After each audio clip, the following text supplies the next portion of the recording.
কিছু কিছু ডক্টর মানুষকে রোগীদেরকে মানে মানুষই মনে করে না, এরকম একটা বিহেভিয়ার করে, সে একটা কিছু আমি জানি না। আমি ওই ডক্টরকে এত মন খারাপ হয়েছে আমার তার উপরে, মানে এই ধরনের ডক্টরদের জন্য বাকি ভালো ডক্টরগুলার বদনাম হয়। তো উনি আমাদেরকে বলতেছে কিছু হয়নি, একটা থেকে দুইটা প্রশ্ন করলে এত প্রশ্ন করতেছেন কেন। উনি আমাদেরকে সামনে রেখে যে রাজনীতিক আলোচনা করতেছে, উনি অনেক বড় পোস্টে আছে, মনে হয় রাজনীতি করে, পলিটিক্যাল করে না আর মেডিকেলে এরকম আর কি।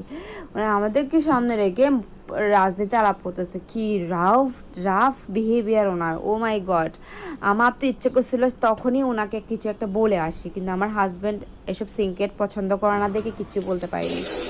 মানে উনি আমাদেরকে একটু আমাদের পরপর দুইবার মিসক্যারেজ হচ্ছে, এটা মানে ওনার কাছে কিছুই না, উনি একদম মানে এত হেলাপেলা, মানে কিছুই না ওনার কাছে। তারপর আমরা কি করলাম, বের হয়ে চলে আসলাম। আর ওটাকে আর কাছে আর জীবনেও যাবো না, জীবনেও তো